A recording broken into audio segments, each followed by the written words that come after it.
Your next contest is a cruiserweight contest of 6 3-minute rounds.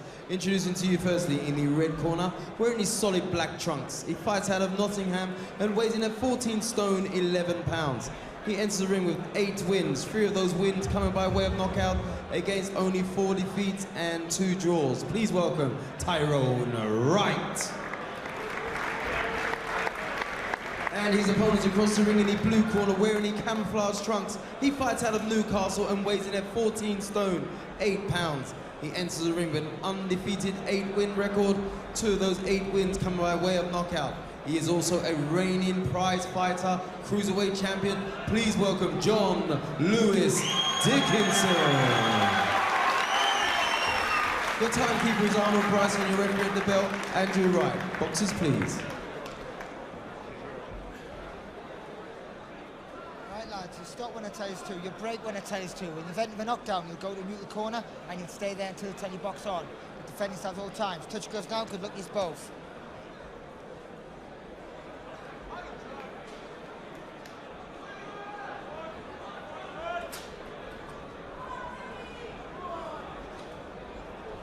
Seconds out, round 1.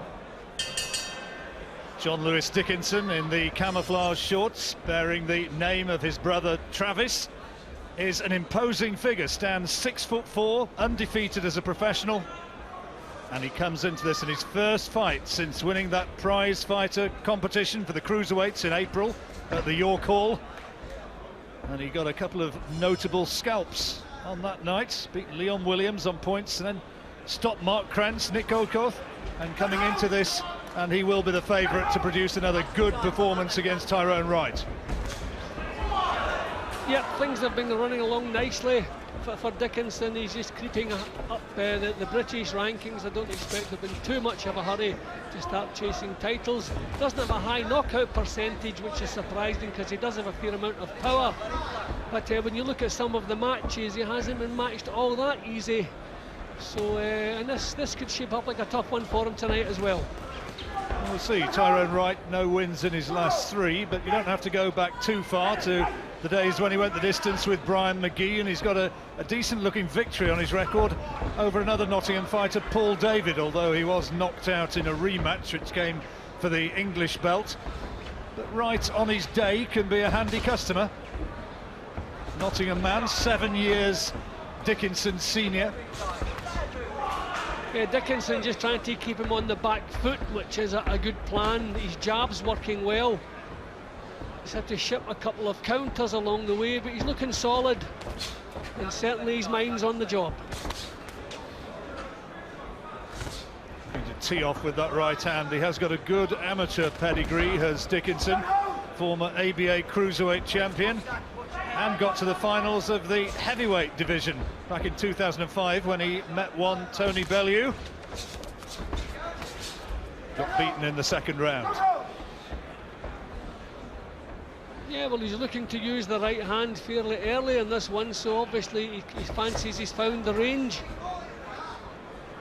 He's left there right all at sea a couple of times there, right swinging wildly. So maybe the bit of pressure he's been placed under in the opening round beginning to rattle him a little bit.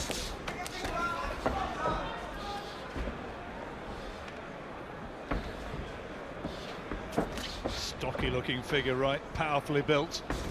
He's blowing a little bit in this opening period where Dickinson for the most part has been on the offensive and looking, as Jim's saying, to detonate that right hand. Yeah, Dickinson has kept Wright working for every second of this opener, and you can see him now and again gasping for oxygen there, not too comfortable with the pace, throwing punches that I'm sure he doesn't believe are going to land. Quite happy to hear the bell. Get your measure, take your time, no it's silly, right? Come on, it mean nothing, doesn't mean nothing. Keep your eye on him all the time. Once your eye's in, that's the game. That's the game, right? Drops his head, bring the uppercut in. Okay, right? Just get your measure, no problem, okay? Not straight through the middle, then on the top. Didn't give away all your good shots to him. Right, straight through the middle. Boxing brilliant. Boxing really, really well. Now keep this mind on this job, okay? All this work you've done, all of this work. How do you feel? What? Good. Yeah? Little jab, dip on it, bang, then whack it in over the top when he comes in. Don't go looking and chasing him for it, yeah? Okay? Cool. Corners, 10 seconds. Keep that left hand up for me. Okay? Seconds out. Round 2.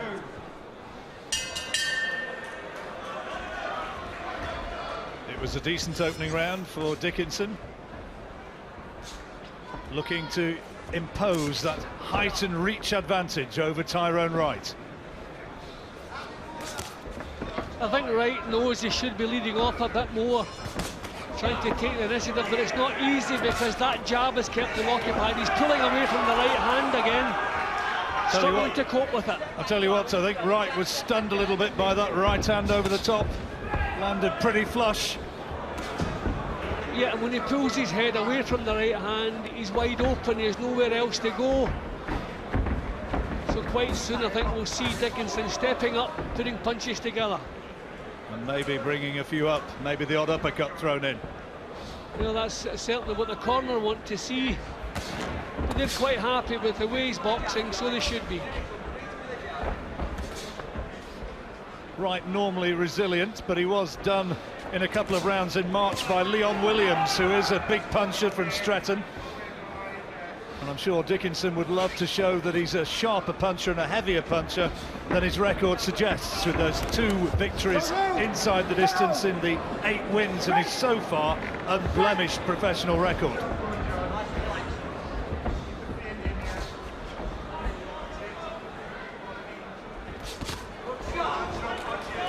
Yeah, just a little reminder there from Wright, the same right hand that he landed in the opening round. But Dixon's chin's down and he took the punch well.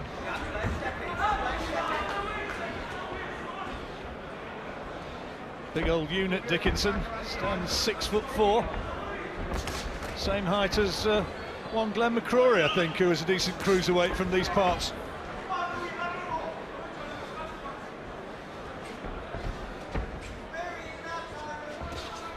Just showing a bit more patience in this round, Dickinson. I think maybe he's looking to set himself with a bit more power in the shots. He's not quite as busy.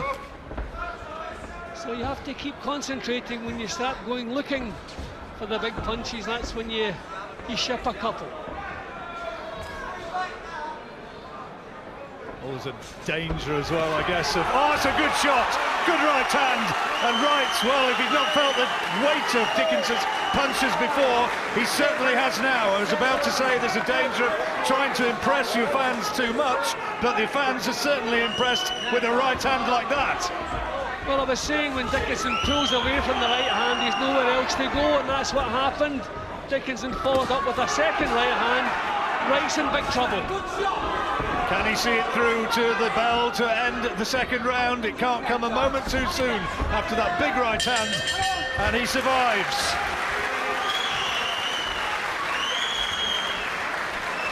See what I mean about just turning off and he's looking for that right hand? How you feel? Me fucking family. Yeah.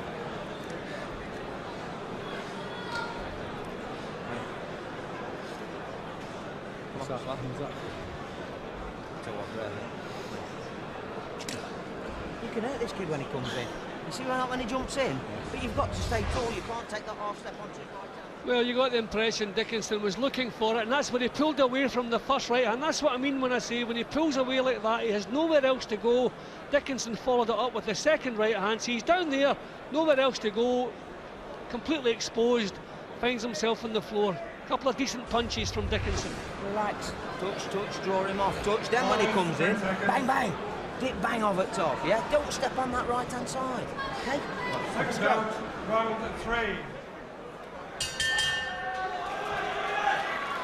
In the Dickinson corner, they've had to work on a little mouse, a little swelling underneath his left eye. The iron was out, used by the cornerman. At the moment, it's not affecting his vision, but he has been caught there by the right hands that Wright's been throwing on a couple of occasions, and he's bearing the badges of conflict.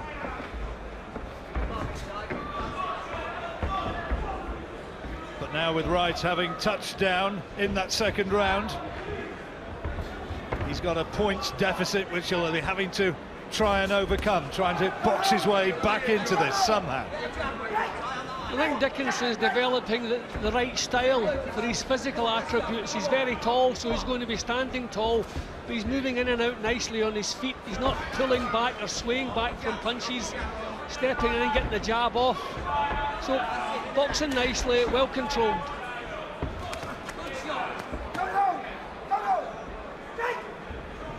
Wright certainly felt the weight of that right hand in the second round, as he got it in him to fight his way back into this. There's a little bit of an air of desperation about the way he's putting his head down and winging in those overhand rights.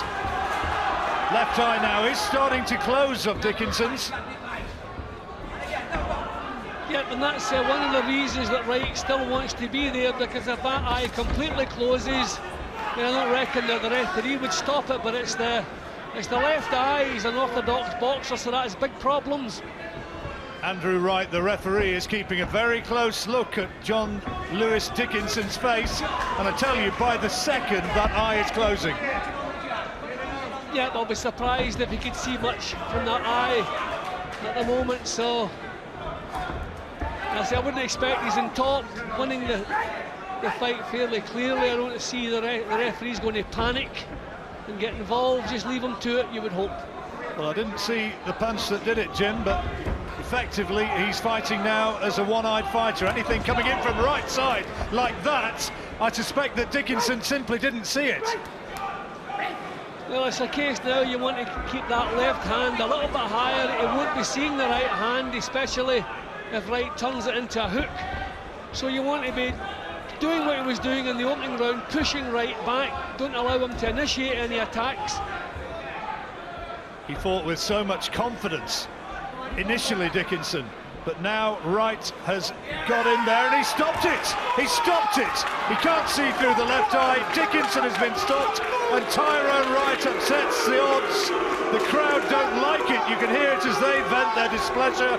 But in the third round, referee Andrew Wright said John Lewis Dickinson couldn't defend himself properly, and you see that is an evil-looking injury, and we've got the upset, a first professional defeat for Dickinson. Yeah, well, quite often a badly swollen eye is far worse to deal with than a cut eye. You can do something, you can stop the bleeding, you can carry on. I thought maybe the referee was going to let things settle down. He had taken one clean right hand on the injury, so a little bit surprised that the referee stepped in quickly, but you can't really argue with it. We think this is how it happened, Jim, in the second round, this one. Yeah, well, there was a couple of decent right hands, so that you can see straight away the hands are up from Dickinson, so he felt that one. I mean, it was a solid shot, and I think that started the swelling off, and it's just obviously been a little bit worse as time's gone along. Feel sorry he's lost his unbeaten run, but no shame in losing on injury, and they can make a good return here. Well, it's a nasty one. John Lewis Dickinson, first defeat, and the result now will be confirmed by Gary Logan. Ladies and gentlemen, we have the time, 2 minutes and 38 seconds of the third round. Your referee, Andrew Wright, stops the contest. John Lewis Dickinson in no position to continue, having suffered a severe eye injury. Your winner from Nottingham, Tyrone Wright. I feel like a loss at the moment. I mean, obviously it is a loss on paper, but anybody that can see the injury will know exactly what's happened there. It's very disappointing, but obviously you kind of. I don't think it's something that's it's a loss, because I was winning the fight quite comfortably now. I mean, I won every round, and I put him down in one round, so that was a 10-8 round, I spoke to him straight away after I saw on a rematch. I mean, he's got to give us one, really. I hope anyway. I mean, it's a canny in life, but happens to me. I mean, what was the punch that done it? Did you know straight away it was a bad one? I felt the knuckle going into my socket, and it did sink right in, and from that point on, I was seeing three of them, so I couldn't focus on them properly. I mean, I would have carried on. I'd carry on if the eye had fell out, but obviously it's a referee's job to do what he's got to do, and he pulled us out. So. Did you understand that though? Could you sort of understand why you couldn't fight on? Well, if I turn this screen around there, you can see it, John. I mean, obviously being a fighter and that, you've gone through anything, like I say, if it had fell out, I'd still carried on. But my corner said it was best job that maybe they stopped it because of obviously I couldn't see now. Like the referee thought it was in the best interest to stop it. So there's no you can do. I can't rewind it. Like so, I was boxing all right. Considering I couldn't even work out my distance, I couldn't see where he was at. But I was all right. Listen, aside from that, you must be quite happy with how you performed, but like you say, you won every round, knocked him down. Aye. Just a freak. I see my boxing's coming on great. I mean, I hope everyone can still see that. Like, it was. I mean, I'm comfortable. Everything's just coming together. My power's working a lot. It's just a shame, but we'll get back in as soon as we can. Like. I haven't even been. The doctor hasn't given us a suspension. He's just given us maybe a week. He said it'll chance to swell my chance of going down. So I'll get in the ring as soon as possible. We're back here in 7 weeks, so I'll just get back in the gym. Hopefully bring him back up and I'll chin him here.